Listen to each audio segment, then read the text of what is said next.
strategies for weight management. And we're going to have our lovely dietitians with us tonight as well, Hannah and Julie, joining us, discussing, how do we implement strategies within our home that is going to sustain us long term, so that we've got, ongoing wellness, and we're set up so that our lifestyle will change in a way that will be conducive to good health long term, weight control, and so forth. So we will be speaking to them a little bit later, but I think you want me to sort of talk about some of the strategies that I've implemented. Is that right, Dr. Arun? Yeah, mostly around hunger. And I think the thing that I'm quite fascinated about is how hunger, and none of us understand this very well, and I must be very honest that even medical science does not understand this quite well. Welcome, Julie and Hannah. Nice to see both of you. Looking very relaxed, but I guess we are slowly emerging from the self-isolation, but I know you guys are still doing online consultations. So, but anyways, what I was saying is that I think hunger is something that has really fascinated us, and a lot of our clients, feel that challenge. So Dani, we want to start by hearing from you. What was your journey with hunger, and what were your, sort of tips on how you could overcome that? Absolutely. I think the thing with hunger is it's an emotion, it's a sensation, and it's quite powerful. But it doesn't just come from nowhere. There are triggers associated with hunger. And I think what I saw last week was a video from Dr. Arun about the types of hunger. And there were 7 specifically that he discussed, and about the different parts of your body that relate to hunger signals, such as your eyes and your nose and your mouth and so forth. I thought that was very powerful. He also put together a bit of a presentation in the newsletter, an article about it. So if you haven't seen that, please do. But I'd like to talk about how I navigate those different hunger signals. So I've got a little bit of a presentation. So if I just share my screen, hopefully I can. Arun, it says host disabled, participant sharing screen. Just give me 1 second. Yeah, no problem. While we are doing that, it would be worthwhile just checking up with the audience that, has just a show of hands, like how many feel hunger has got a huge role to play in the overall weight management process, So I think, we've got a consistent show of hands about, and also if I can ask, how many actually got to see the video, which was a part of the newsletter? Awesome. Good. Well, Dani, you're going to share some of your tips anyways with us. So yes. Can people see my screen, or am I? Yeah, there you go. Oh, beautiful. That's an amazing slide. Thank you. Thank you. I might borrow that from you in my yes, it might cost you. Okay. All right. Well, of course you can. Of course you can. So basically, the 7 types of hunger signals, let's put it that way, that Dr. Arun discussed. Eye hunger, basically the visual aspect, what you see. Nose hunger, what you smell. Mouth hunger, when you eat and you see, that's nice, I'd like a bit more, thank you very much. Your stomach hunger, when your stomach's rumbling, it's usually a sign that, maybe you're a bit empty and you need to put some food in there. Cellular, I mean, that's a classic one. When you're on a diet and stuff like that, and you deprive your body of certain nutrients, you often crave that particular nutrient, whether it be carbs or whatever. I know for me, I often get low in iron, and I know I'm low in iron because I have no energy, I'm quite pale, and I know I need to up my iron intake. Mind hunger is simply where you use your brain and everything you've been taught to actually control how you eat, when you eat, like in a diet type scenario. And then you've got your heart hunger, and I think personally, from experience, that's the hardest to control. It's the emotional hunger, the hunger that we have all of a sudden because we're bored, or we're lonely, or we're feeling down and we want to pick me up. So if I've got those, is that about right, Dr. Arun? Absolutely, you got it. That's right. Absolutely. All right, so I'll just go through what sort of strategies as a consumer I've put in place. When I say consumer, someone who's had surgery and is trying to control how I eat and what I eat and all that sort of stuff. So eye hunger. Obviously, if you see something delicious, all of a sudden you're going to want it, whether you're hungry or not. So what do you think would be a great way to solve that sort of issue, or to not eliminate it, but to reduce that sort of stimulus? Any idea what would reduce that sort of stimulus of eye hunger?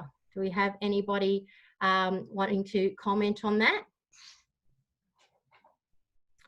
Perhaps it's something as simple as putting the distraction away so you can't see it.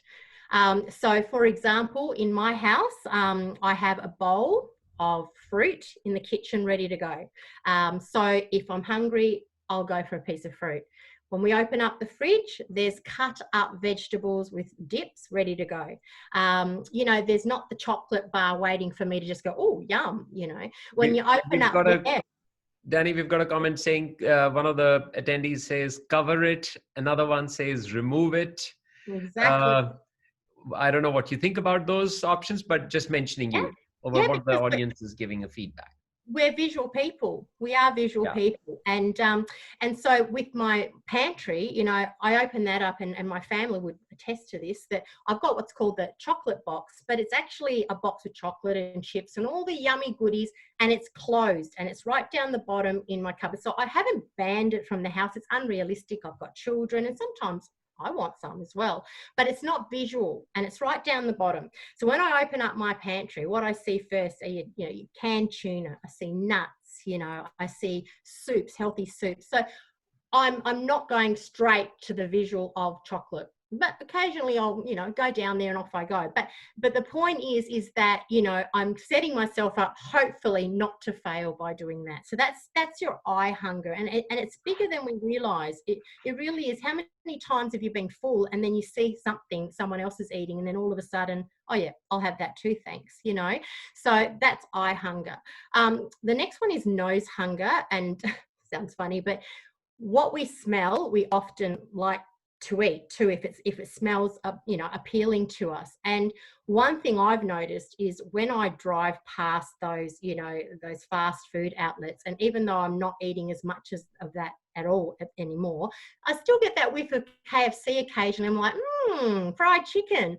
And that happens a lot more when I'm hungry and if I haven't eaten. And so I try to avoid, I mean, you can't avoid driving past these fast food places, obviously, but, you know, just trying to make sure that, you know, I've eaten and that I'm not feeling starving, where it's a, you know, appealing type thing.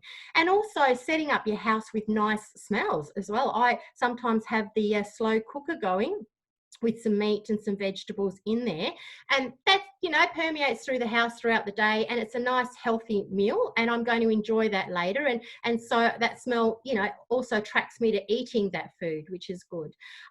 Scented candles are also good around the house, not ones that smell like food, but, you know, the ones that take your mind off food is probably a good one. So that's how I sort of navigate the nose hunger. And being Italian, we love the espresso coffee, and having that going is good too. You have a cup of coffee, okay, you haven't done much damage there. So that's another one. It's a great smell. Okay, let's move on. Okay, and if you've got questions, please, by all means, ask.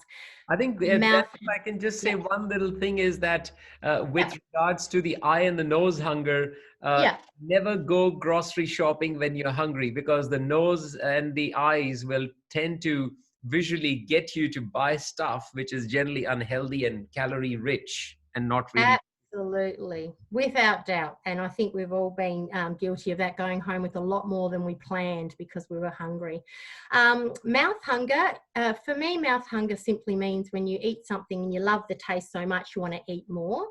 I think that one's all about mindfully eating, and just being aware that you're eating and making it an activity within itself. Sometimes I'll get a little bowl of chips, and I'll put the chip on my tongue and let it melt on my tongue and savor all the flavors and the texture and stuff like that. And so I'm mindfully eating it. And when you do that, you eat less overall because you get satisfied quicker than just shoving them all in. And so, you know, your mouth, your taste buds really do dictate how much you eat at times. So if you can slow it down, chew your food, and do it as an activity in itself. Don't have your iPhone going and Netflix or whatever while you're eating, because that's mindlessly eating, and that's going to cause significant damage down the track. So that's sort of how I navigate the mouth hunger. And then we have the stomach hunger. And I think this is a good indicator of real hunger, in the sense that when your stomach's rumbling, you're feeling grumpy, you know, you have that hangry feeling. I don't know if anyone's had that. You just feel, I've got to have something to eat because I am grumpy bad. That's usually probably a sign that you've left it a bit long to fuel up. And so the thing about your stomach is it's a good indicator of hunger and real hunger. And perhaps, you know, as you're getting a little bit hungry, maybe that's the time to actually eat and not wait till you're starving, because when you're starving, you're going to grab for anything. And also when you're actually eating, to give your brain and your stomach time to catch up, because when you eat, it takes a while for that food to get to the stomach to signal to the brain. Now, I know that Dr. Arun will probably correct me on all this, but if, you know, and that's what I've found, that if you give yourself time between mouthfuls, you can actually stop yourself overeating. And I know, again, this requires mindful eating and taking your time. And I know it's hard if you're a mum with kids and they're fighting and they want their seconds or whatever, and you're just shoving it in. I get that. But in terms of trying to control, you know, the hunger and listen to your hunger signals, that's the best way to do it. I know that I'm guilty of having that one mouthful too many and then go, oh, I feel really full now, which isn't fantastic, and it's not doing any good for you either. I mean, occasionally it's going to happen, but slowly, mindfully eating again and listening to your stomach and not leaving it to the last minute when you are ravishing, starving, because you are just going to grab anything. And that's what I've learned that I do. So there's a question here by one of the audience people. Is it worth drinking a large glass of water first? And perhaps we really want to know your view in terms of, you know, as an end user. Of course, the science will be discussed later on by our dietitians. Absolutely. I think sometimes we can mistake hunger for thirst. And so I often go to drink first, simply because if I eat, I also know with the surgery that I've had that I'm going to have to wait half an hour. So I think, let me have something to drink first. And so I often go drinking first, even though you should wait after drinking. I find after 12 months, I can drink and then eat not so far after. But the other way around is still not good. So yes, definitely, you're probably thirsty. And, you know, if you're not thirsty and you're hungry, well, it's not doing any damage. It's great to hydrate yourself anyway. So I would definitely look at that. And I think I discussed that a bit further on. We'll just go to the next one. So the cellular hunger that I was talking about, you know, a good way of listening to that is just seeing, like I said before, you know, when your energy levels are low, sorry, I've just gone one too far. When your energy levels are low, you know, it could be a sign that you're missing some sort of nutrient. And for me, iron is often been the case. And so, you know, I take an iron supplement, but also, you know, I try and eat iron-rich foods. Also, diets disrupt the natural cellular level of all our nutrients. And so if you're depriving yourself of a certain type of food, carbs, protein, fats, whatever, you're going to be depriving yourself at the cellular level as well. And you're probably going to be craving that particular food that you're not giving yourself. So even if you do end up eating, you know, something else, you're still going to feel like it's not satisfied. So the cellular hunger is another one that we need to be mindful of for good ultimate health. Mind hunger, like I said before, basically using your mind, saying, okay, well, I'm on this diet today, and so, or this month, and I can only eat so many calories, and I'll eat at 9, 12 and 5. I'll have a couple of snacks and that's it. And, you know, and so it's nearly like a controlled way of eating, and you're not listening to your body at all. You're just controlling how you're eating based on what you've been taught or what you think is the next fad that you need to be trying. And that's like ignoring your body cues. So that isn't going to work. So again, it's about listening to your body, and that's the best cue. So that's your mind hunger. The next one is probably the one that I'd like to speak about the most. the heart hunger or the emotional hunger. Now that's a little ad that the kids and I did. It's not real. They're great actors, but they're that great because they probably do fight like that, really. If you have a look at that, just so I can show you. There's the kids pretending to fight. They're really good, you know. And there I am, a mum frustrated. Oh, gosh, get me out of here. So what am I going to do? I'm stressed. What am I going to do? Food. I'll just shove that in and hopefully I won't have to think about it. That's a real life situation, I guess. It is. And it's been like that for the last 3 months. And I can't believe I'm still losing weight with that. So I'm just putting that on. So, you know, emotional eating, sure, it's a short-term relief. Like in that moment, you've zoned out, you're enjoying the flavors. But then comes the guilt.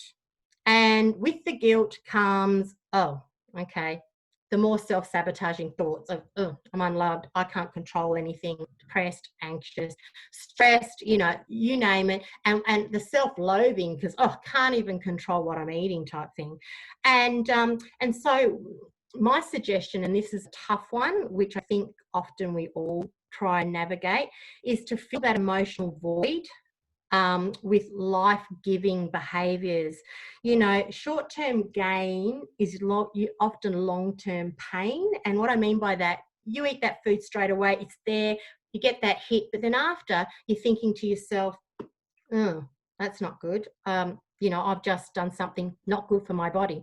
And so what do? You feel defeated. You do it again. And so it's long-term pain. You put on weight and the cycle continues and you lose your confidence of ever getting in control of this.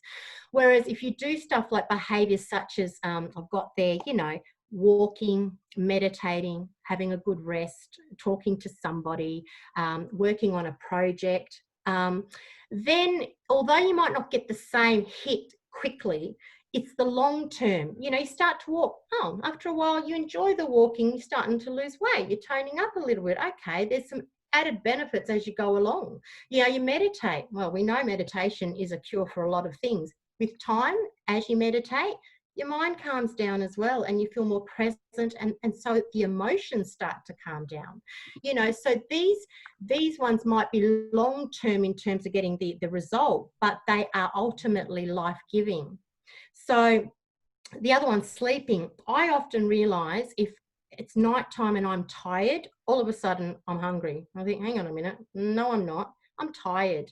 And I'll go to bed. And I'll be grateful I went to bed because the next day I wake up, I haven't done any damage, I've had a good sleep. So it's trying to slowly change those behaviours, and that's not something that happens overnight. And I think it's a lifetime journey for some of us, especially those who have used food as comfort for years. And, you know, at times I need to really regulate that as well.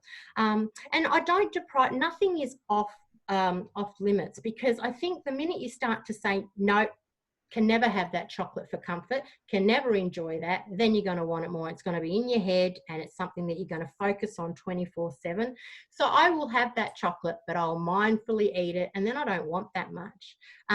So that's my suggestion about the heart hunger. And I've got a client, and I hope she won't mind me mentioning this, and I won't mention names. And we talked about this with her, and we talked about that cycle. You eat for comfort, you can't help it, you're just down, you need to eat.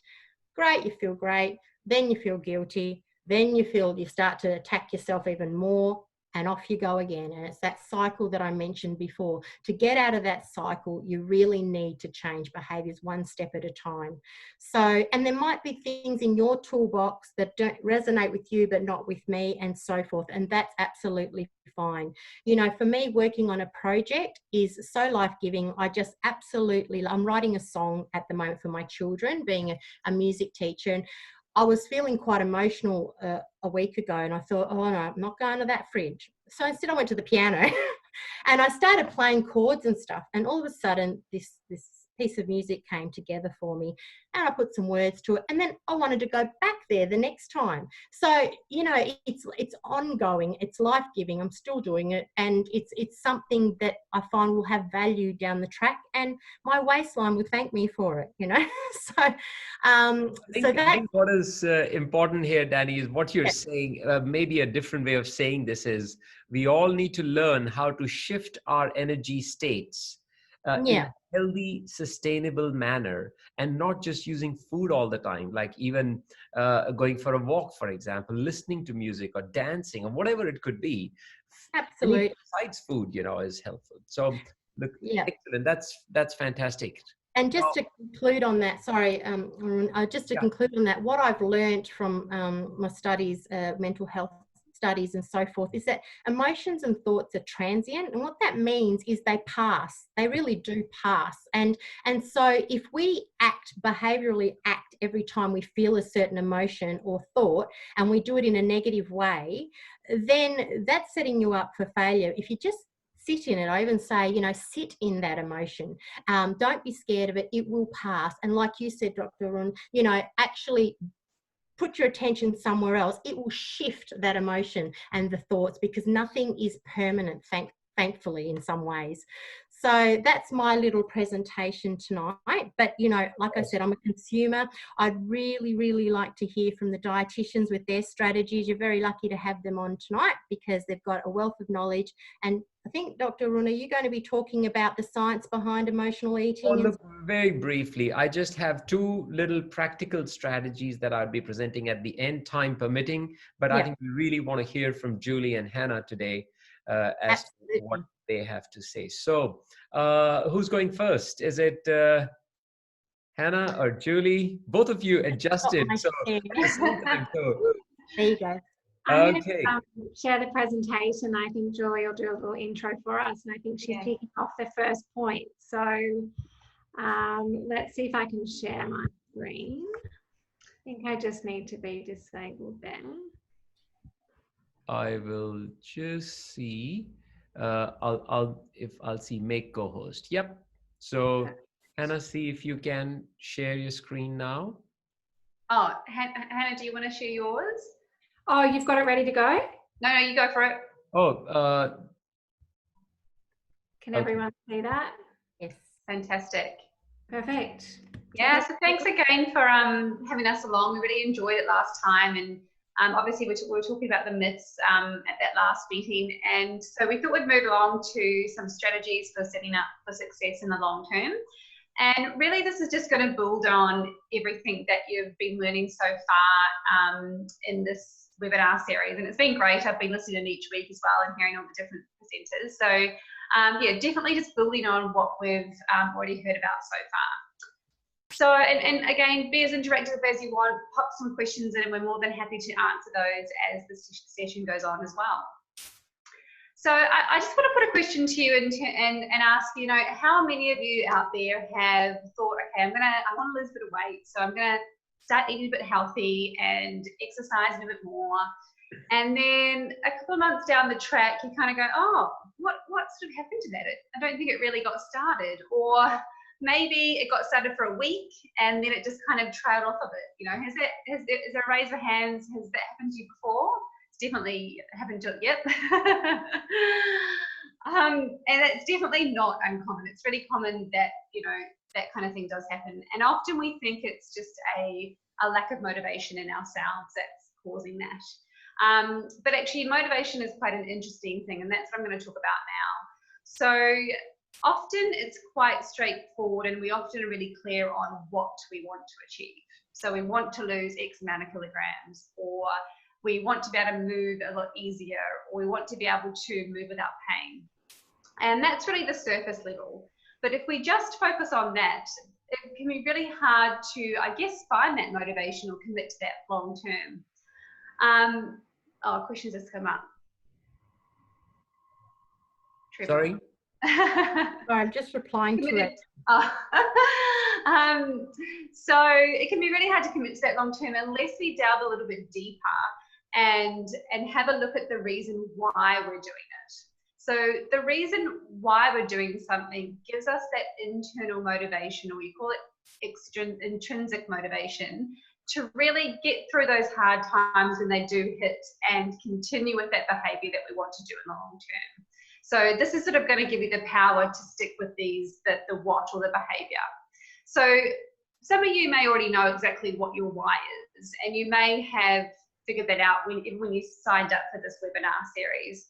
But for a lot of people, it takes a little bit of thought to figure out, okay, well, why do I want these goals that I've planned out here? So what I'd suggest that you do is, after our session tonight, just take a bit of time to really think about this. So get away from distractions, turn off your laptop, put away your iPad and your phone, get a pen and paper out, and maybe set a timer for 5 minutes, and just write down what are, have a bit of time to think about what are some of the reasons why you've chosen these health goals for yourself. So why do you want to lose a certain amount of weight? And really delve deep here. So it's really thinking about what are some of the values that I live by, what are some of the things that I'm passionate about, what sort of legacy do I want to leave behind. It's all those sorts of things that are really going to give us that driving force going forward. And then keep that piece of paper, because that piece of paper is going to be power going forward. So what I'd suggest that you do with that, and it sort of needs to be things that really excite you as well. So give you that fire in your belly and really, get that excitement going, because that's the thing that's going to shift us going forward. So a why statement, or looking at your why statement as opposed to a what, looks something like this. So for example, a what is, I want to lose X amount of kilograms, but why you want to do it might be because you want to increase your confidence, and particularly in social situations. So it might look like a phrase like this, since I've gained weight, I feel that I'm pretty self-conscious when I go into social situations. So I think it's finally time that I change that and got some confidence back. So every time you hit a stumbling block, you always sort of come back to, okay, this is why I'm doing it. Another example is, I want to move around a little bit easier, or I move around with no pain. And the reason behind that might be connected to your family. So it might be that you're having a hard time keeping up with the kids and you really want to do it for them. So it's always looking at that underlying reason why. And I always suggest to people to reflect on this regularly throughout their journey, and just remind themselves and keep this in the forefront, because sometimes we can forget. It can be also really helpful to share that with somebody else, a trusted friend or family member as well. Because having someone on your team like that to remind you when things do get tough can also be quite useful as well. Has anyone tried this kind of thing before when they've been looking at pursuing some health goal? Just a show of hands would be really nice. Yeah. Yes, we've got people who are definitely agreeing with this, and I think this can be applied to almost any area of your life, like not just health, finances, relationship. Absolutely, it's how you phrase it, and that's how your brain starts to perceive it, isn't it, Julie? Absolutely, absolutely. So before you start on any kind of, behavior change, always linking it back to why you're doing it, and that's going to help you sort of longer term. So now I'll hand you over to Hannah, who's going to have a bit more of a chat about setting the environment up. All right, so excuse me, this ties in quite nicely with what Danny was talking about when it comes to hunger, and I think, really managing all of those external cues that we have around us that are triggering us to eat, because, we rarely just eat for the sole purpose of... Sorry, Hannah, I can't help myself asking this question. Is this the photo of your pantry? I wish. I have done a bit of pantry reorganization, and it's looking good, but I'm not look good. Yeah. Fantastic. I wouldn't mind that pantry, actually. I mean, how inspiring is that? Does everyone just want to go and do that to their own pantry? Absolutely. Absolutely. So this is particularly relevant with a lot of us being at home at the moment. Those people around us and the types of foods we have around us really do dictate how we eat. And particularly when we're dealing at the moment, or a lot of us, with sort of uncomfortable feelings about, the situation that we find ourselves in, where we're reaching for those foods in particular, the highly palatable foods, that are not doing any favors for the way we feel about ourselves or our waistline. So step one is really managing your environment in a way to minimize the presence, so it's the visibility and the convenience of these foods that typically we reach for in those impulsive states. And don't you think it's interesting that the foods that we typically go for are these really highly processed foods? An important thing to note there is, these are actually manufactured to drive more consumption. So, the combination of fats and sugars and salts, people work solely in this area to develop foods that act on our neurocircuitry to promote consumption. So they can be really challenging when they're around, no matter sort of how strong your willpower is. And we've spoken before that it's not so much about willpower, but just, and Hannah, just a comment there, noticing the colourfulness, the red, packaging. Like my eyes go straight to the Skittles there and the M&Ms and so forth. And I think probably a lot of the participants would agree with that. It's bright. It's meant to sort of, engage us. Yes, and I think that's an important thing to consider. These foods are designed to drive consumption. And yeah, look at all the beautiful colours and the mouthfeel. Palatability of food is strongly related to how much we consume. So as the food is more palatable, we consume even more of it. So that's why, the most expensive chocolates and cakes and so on do taste the best and provide the most pleasure. There's a reason for that. So yeah, certainly, we're more likely to consume those healthy foods if they're around and visible, which is what Dani was saying a little bit earlier. This can be a really great exercise that you might consider doing with either yourself or anyone else that lives in your household. So this is a great starting point for really deciding what sort of elements in your environment are either kind of helping you make healthy choices or maybe encouraging, more unhealthy choices. So it's called a home environment audit. So, going through the list of questions here, it's sort of prompting you to assess your environment and popping a tick beside it for anything that applies. And then as a family, we know sort of as a family or those around you can really sort of support and encourage behaviour change. So the more sort of support that we have around us, the more likely we are to make change. So, getting everyone on board with deciding what changes you might like to make based on this audit. And then you might just choose one or two things to change and then come back and review that in a week or two and see how you've gone and maybe commit to making a few other adjustments based on your audit. Hannah, sorry, there's a question here. Is that available to the participants, that audit there? Yeah, absolutely. I can. What would be the best way for me? We can do it as a mail out to all the participants. Hannah, if you wouldn't mind just sending us as a PDF, please. Yeah, no problem at all. Send it out. That's a great tool. I was going to say the same thing, that it's fantastic checklist, and it's a bit of I should say, a bit of an eye opener also as to how many of those low nutrition, high impulse snacks are within easy reach. Great. Yeah, absolutely. Does anyone else have anything to add about sort of their home environment and how that kind of helps or hinders their eating habits?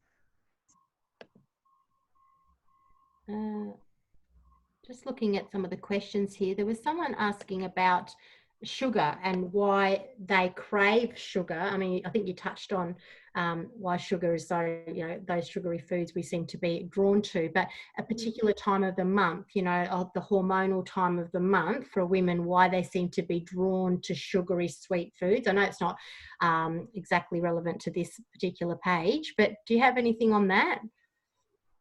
Yeah, I think, look, I can't sort of speak to the science behind how the hormonal changes dictate that, but certainly, a dip in sort of energy levels at that time can be what triggers us to search out those foods that give us that energy hit or that feeling of reward. And again, we know with cravings and things, it works in patterns. So often, they occur at the same sort of time or circumstance.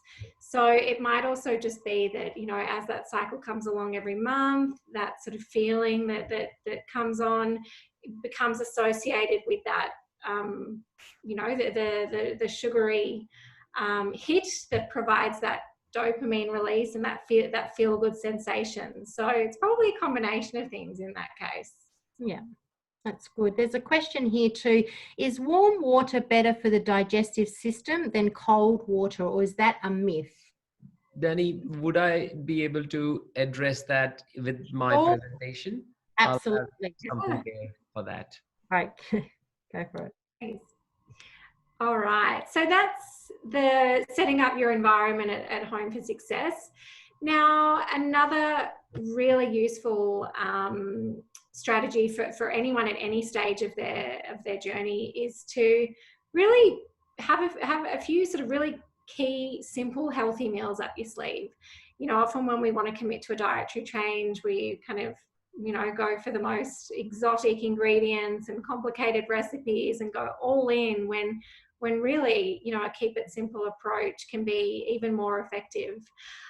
So considering cooking meals in bulk. So if you've got some family favorites, again, get the whole family on board. We know that the more people you've got on your team, the easier it is to make these changes. So discuss some family favorites that everyone's happy with.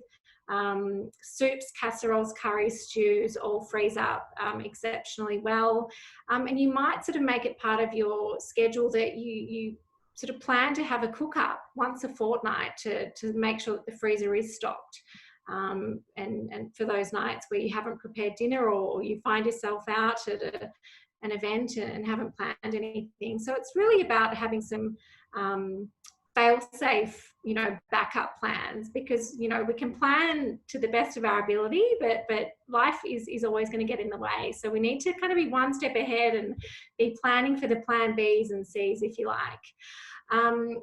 In addition to that, you know, it's always a good idea, a lot of patients find helpful, and I do this myself, is to have some really good quality pre-prepared meals in the freezer ready to go as well. So there's some fantastic products on the market these days that you can get either frozen or in the refrigerator section from the supermarket. If you're, you know, sort of discerning what's a good choice and what's not, there's a little bit of a guide here that can help you determine a good choice from a poor choice. So looking specifically at the fat content and salt content, and, you know, having a look even just at the ingredients can help you decide there. So that's another sort of really, really useful tool to have up your sleeve. Julie. Okay, so again, Dani spoke about this one really well. So identifying and managing non-hunger driven eating. So it's a big topic, and as Dani mentioned, I can imagine it's one of the hardest things to deal with for most people. Actually, I think probably just to raise your hands, actually, how many people find that the non-hunger driven eating tends to be the thing that maybe trips them up the most in achieving some of their health goals. You know, it's a common one for a lot of our patients. And as Dani said, it's definitely a lot of sort of, I guess, life work that does go into it. But definitely identifying them, knowing the patterns and having a few ways to manage them in your toolbox can definitely help. And as Dani said, we're not trying to completely avoid it altogether. We're not trying to be perfect. We're just trying to manage it to the point that it maybe doesn't affect our health goals as much. So I guess the first thing to really identify is, you know, what is the difference between physical and head hunger? And this is, I guess, a bit more of a higher level than what we were discussing before. So really, physical hunger is, as we said, you know, that physical sensation. So it could be gurgling noises, it could be, you know, hunger pains. It usually gradually grows over about sort of 3 to 4 hours after eating. And it's usually satisfied with any kind of food. So there's nothing specific that's required to satisfy this physical hunger. But when you compare that to head hunger, which is a lot more instant and it's quite an intense feeling, and often you can feel quite a lot of tension in your body from it. It's nothing to do with when you last ate. So, you know, when you eat dinner and then you want a chocolate biscuit. And often there's a specific food that you want to satisfy that need. So for example, a specific type of chocolate biscuit is the only thing that's going to do it. So that's right. Not the healthy one, that particular one that you want. That particular brand. So these are some sort of ways that we can start to identify, is it head hunger or physical hunger? Because sometimes, you know, it can get a little bit confusing. And what we're really focusing on here is managing that head hunger, because as I said, that's the main one that might trip us up. So a quite useful way to start to look at this and look at the patterns of when this is coming in is to look at an eating awareness diary. So Hannah, if you just want to go to the next slide, there's an example of one there. So what you want to do here is look at the last, 3 to 4 days, and include a weekend day as well, because often we eat differently in the weekends as opposed to what we do on the weekdays. And just sort of list out the time that you eat food, the type of food you've eaten, where you've eaten it is a big one. So has it been alone? Has it been on the couch at home and then at night time, that kind of thing. And also just some feelings around that. And then start to sort of have a look at the patterns. So start to circle maybe some of those problematic behaviours you're noticing. And you'll probably start to see a pattern. As Hannah said, there's always a pattern to this, I guess, self-sabotaging behaviour. And often it can be a pattern that happens in the evening for a lot of patients as well.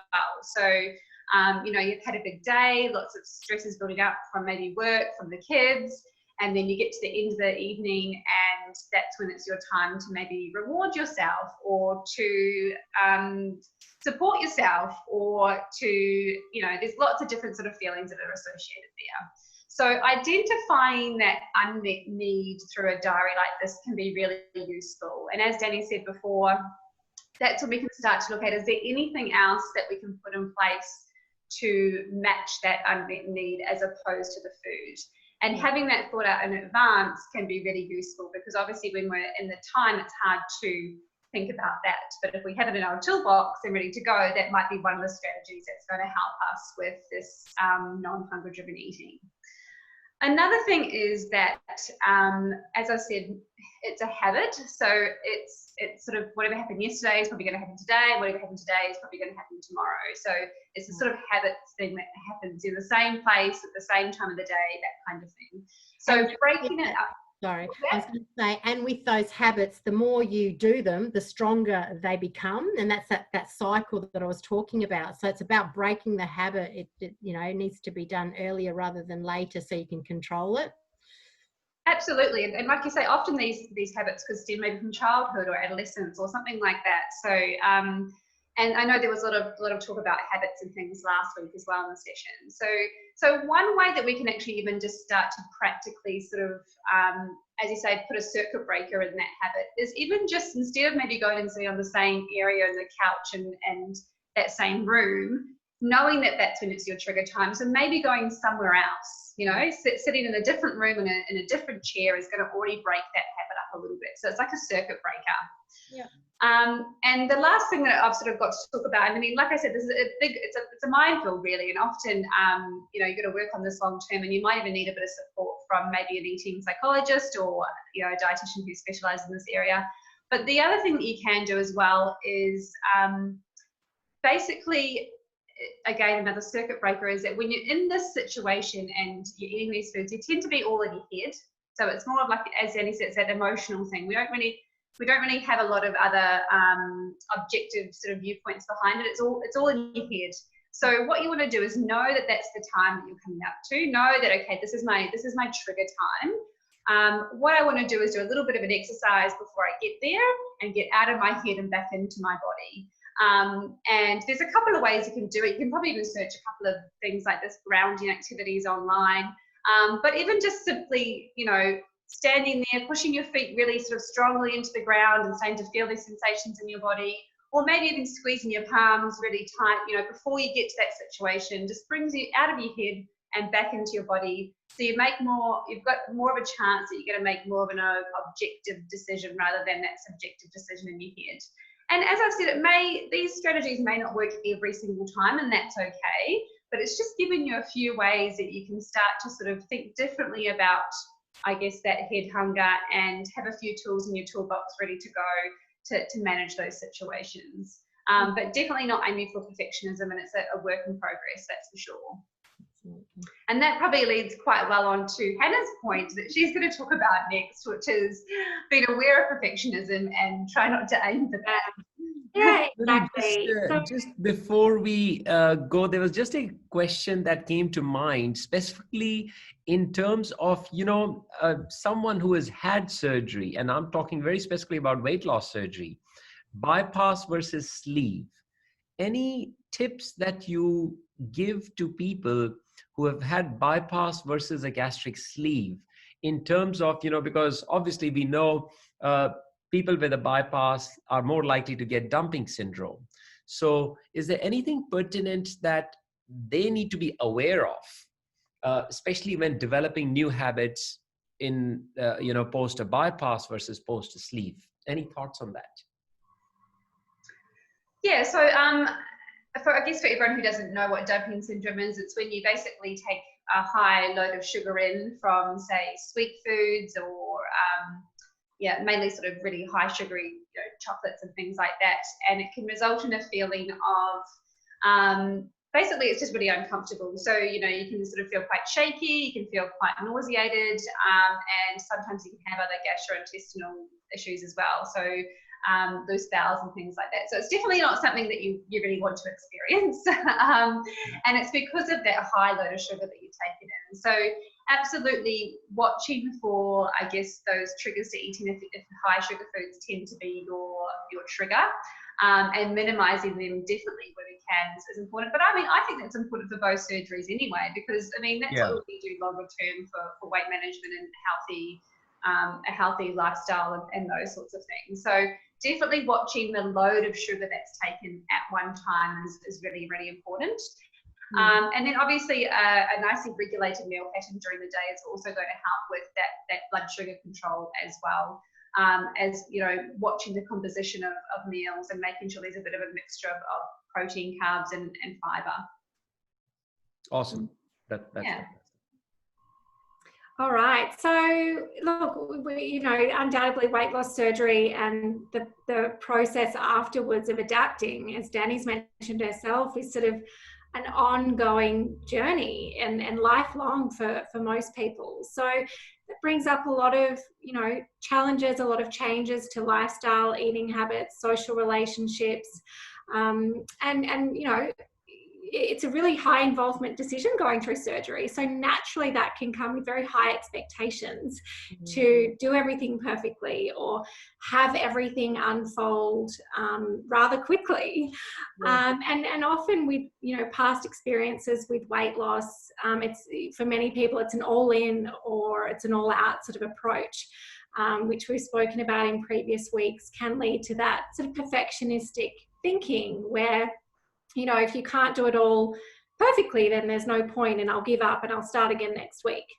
So being aware if you can resonate with that. Can anyone resonate with that? Maybe just give me a show of hands. Yeah, absolutely. Yeah. So if you can resonate with that, being mindful of that way of thinking moving forward in your journey. So certainly striving for excellence and achievement is very healthy and certainly encouraged, and using strategies like Julie spoke about, identifying your why, can really help get you there. But being mindful of that perfectionistic tendency, because it can certainly do more harm than good. And signs that might be happening for you might be if you're sort of attaching your self-worth or value on your accomplishments or a number on the scale. So being really rigid about what number you end up at, and a tendency to kind of think or feel that, until you get there, then you are not good enough, or, things aren't good. How you look. So tying up your self-worth with sort of a visual image, or again, sort of your ability to follow a diet. So aiming for progress is certainly more encouraged. And what that might look like would be sort of, engaging with some regular goal settings, again with your support team, whether that's your dietitian, a trusted friend or family member, or someone else who's gone through weight loss surgery. That can really help with accountability, but it can help you just to review things at regular intervals. And that gives you the opportunity to reflect on, you know, what is working, what are some of the changes that you've made that are helping you. And again, you know, the same opportunity to think about what are some of the barriers that are getting in the way of you meeting this goal. Is it that your goal is maybe a bit too lofty and not realistic? Do we need to realign that? Is it that you don't have enough confidence and you need some support in that area? Maybe it's knowledge or skill or social supports. Setting, you know, goals that you can review at regular intervals can help you break things down in a way that's more achievable for you. A few other tips here. Remember that the imperfections and mistakes are the fuel for learning. So just as I said, you know, you may not have met the goal that you set, but, you know, there's so much to be learned from what needs to change to get you there. Comparison can be another thief of joy, if you want to put it that way. So, you know, it's not uncommon for patients to be in various Facebook groups related to bariatric surgery, and often they come to me and they say, my weight loss is not moving fast enough. You know, I've only lost 30 kilos because, you know, I only lost 30, you know, that's the thing, it's 30 kilos. But that's a fantastic one, Hannah. You know, I'm guilty of that too, having been in quite a few Facebook groups and having been in a group that's actually just about the ones that did surgery the same time as me. It was like a May, June, July last year group. And, you know, oh, I've hit my target. And we're like, oh, I haven't. So what am I doing wrong? And that sort of stuff. So sometimes it can be more harmful than good. And I think that's, you know, hit the nail on the head in terms of, you know, is it benefiting you? If it's not, and it's going to make you feel like you're not achieving, maybe don't be part of those groups. Absolutely. And it can be hard to turn your back on those. But yeah, absolutely. One click of a button in there. So, you know, when you're hearing in your mind that usual script of finding reasons not to start or the excuses, remember that doing something is better than nothing. So again, it's often that perfectionism tendency coming into, oh, if I can't go for half an hour, there's no point. Yeah. But remembering that these really small changes will add up to amount to big changes. So it might not feel like you're setting the world on fire and it's, you know, it's only 10 minutes or it's only 15 minutes, but keeping sort of sight of what the long-term gain is there, and focusing on building the habit rather than, you know, getting the end goal or the instant gratification that comes with that. Just get started. It sounds really simple, but again, you know, beat procrastinating by just committing to doing something for 5 minutes. If you're really not wanting to get outside and go for a walk, I always just say, give yourself 5 minutes. If you're still really not feeling it and you're just hating it, then okay, you know, maybe you just need a rest. But breaking it down into a smaller, more achievable chunk is sometimes all we need to just get the momentum happening. And lastly, you know, enjoy today. Stop waiting until you're enough. And that underline there is, you know, I guess to represent that little voice in your own head that might sort of be on repeat for you. Does anyone want to share theirs? Well, putting you all on the spot. Look here. Do we have any? Oopsie. Yeah, so there's one, like I could say, enjoy today, stop waiting until you're skinny enough, you know, you know, or, you know, fit enough, or you're happy enough. Yeah, happy enough is a massive one. Yeah. So that rounds out our strategies for setting yourself up for success. Julie, did you have anything else to add to that, or did anyone have any questions? No, yeah, that's it from us. But of course, if you have any questions for us, feel free to either add them tonight to the chat, or you can, I'm sure, send them through to Dani maybe and send them on to us. We'd be more than happy to answer any other questions that you have as well. Fantastic. Thank you, ladies. What I love is that they've assigned homework for you. As a gift. I'm loving that. So you'll get copies of those handouts. That I think they're very helpful. Yeah. Whole presentation was. But Dr. Arun, do you have something for us tonight? Yeah, I just have a few slides that I put together, and the title that I put was Taming Hunger. Now, Taming Hunger is sounds like a big task, but I think what is crucial is that I just wanted to give two key practical strategies to the audience with regards to what influences hunger. Now, hunger is a big topic, and I don't mean to be claiming that these hormones have just been identified in the last 10-12 years. The ghrelin, which gets talked about a lot, that yes, when you do the sleeve gastrectomy, the ghrelin goes down. Well, ghrelin is what we have identified in labs. There are other signals, there are other hormones which remain yet to be identified. But also what is unsure is how these interact with each other, the leptin, the insulin, and then the stress hormones. So I think what is crucial to understand is, going back to the basics, is that hunger hormones are nothing else but they are proteins. They are amino acids. These are building blocks of proteins. And your genes are signaling the production of hunger hormones. We know that any protein that is built in the body has got a blueprint which is sitting in your gene. All right. But the big question is, what is controlling your genes? And that is where the answer is stress, and your internal environment is the one that is significantly influencing your hunger hormones, which in turn influence your food choices. Now, we have heard this from both Dani as an end user and also from both Julie and Hannah, that the level of stress that you have is something that pushes you to go for high calorie foods. The more stressed you are, you will not feel like going for a salad. You want to go for the ice cream, the sugar cake, because that's what your brain is seeking. And I think this has been studied extensively. I haven't put studies over there because I don't want to overcomplicate things. But what is most important to appreciate is that why stress does what it does is it turns on your survival genes.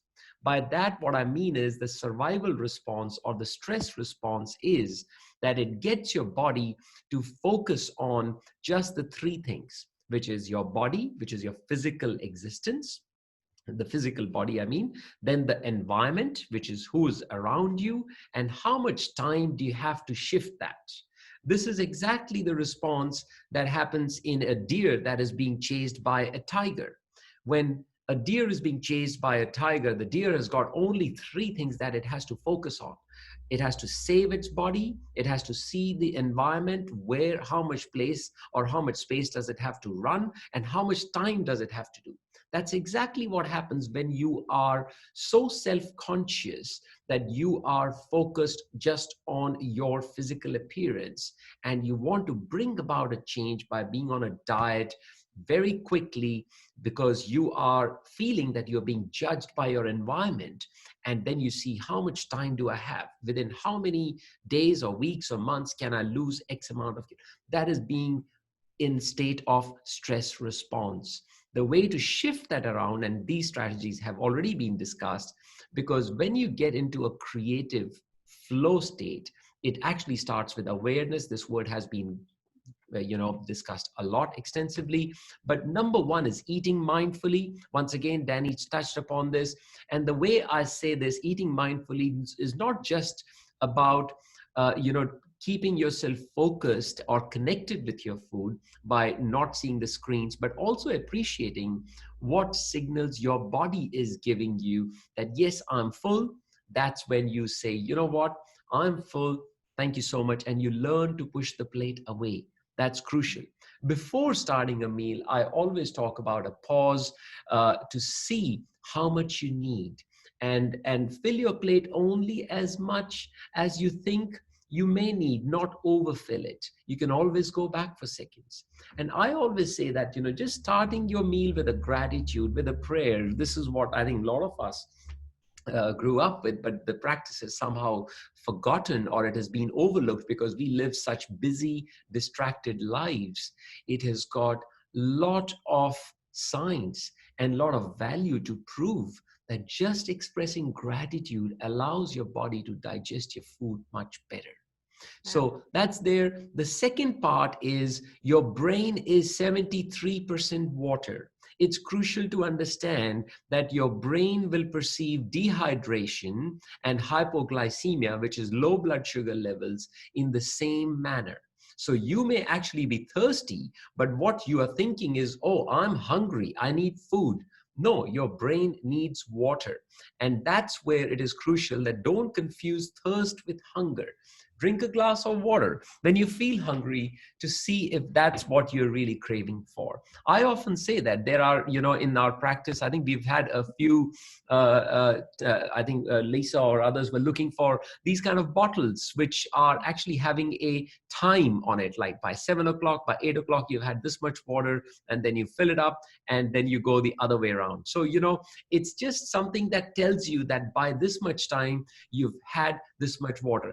You only need clean, filtered water. That's enough. It doesn't have to be flavored, sweetened, or artificially kind of colored and all of that. Those are things that you don't need to put in your system. You can even use smartwatch timers and all that. There are plenty of options there to just remind you to have a glass of water. I think there was a question around, warm water. Absolutely. I am one for, in fact, I've done a separate video on green tea and how it boosts your metabolism and what benefits it has. And I'm pretty certain it is certainly there on my YouTube channel. So anyone who wants to go and have a look at it, you're welcome to do that. But it has got significant benefits because drinking cold or chilled water actually, after a meal especially, actually impacts negatively on your digestion, and it actually causes all the fats to not be absorbed properly, because fats, when they are exposed to cold water, they solidify, they clump up, and they are not able to be absorbed properly. And fats are required, even though we might think that all fats are, you don't need to absorb. No, vitamin A, D, E, and K are the vitamins that actually get absorbed through fat only. So we need those healthy fats. So I think towards the end, all I would say is that, all of this is pointing towards just one thing, that you cannot change the wind. Like, yes, you can understand the hunger hormones, you can talk about the genes, and we can talk so much about it. But at the end of the day, all you need to do is adjust your sail, which means that you have to adapt to what your body is telling you and not just cave in to those comfortable, solutions, I should say, to your emotional challenges. And I think that is very crucial to understand, because all of this is going to determine what your metabolism is going to be like, which is the ultimate determinant of where your weight is going to sit. So thank you so much for your time. I'm going to end my presentation here, Dani. And I think every one of you has shared some really amazing information, and those tips that all of you presented, Julie, Hannah, and Dani, they were very, very practical, which can be applied almost straight away. Fantastic. No, thank you. I'm hoping that the participants have gained something from tonight's session. What have we got going next week? It's exercise, isn't it, Dr. Yeah, Arun? next week we've got Sarah who's coming over. Sarah is a PE teacher, and she's got an amazing story to share, and we will go a little bit into the science of exercise and what kind of exercise and how much. And I think I'll take the opportunity to talk about that, because I've been engaging in a very diligent way in yoga, meditation, but also some little bit of weight training. I can proudly say that I'm at my fit weight of 70.1 kilos now. So I feel pretty good about it.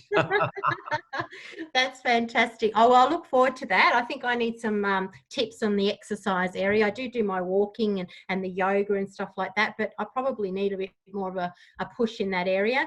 Thank you to our dietitians. Such valuable information, and I love the homework component, and so please feel free to participate in that, fill out those forms and get the information back to us. We'd love to hear what you do and what you think about that. There is a list of questions there that we've got, but I think some of them might be specifically for you, Dr. Arun, about surgery and so forth. And so maybe you could address those privately, or what are you thinking there? Yeah, I think we can. Is there anything specific that is... Oh, just, one here about drinking plain water is difficult sometimes. So especially after having the surgery and so forth. Yeah. And I think that's a very individual thing, because the body takes time to adapt, and especially after a bypass or a sleeve, some people want some flavored water. I know it's just a personal preference because of the change in the hormones, and that's where all of this starts to come into play.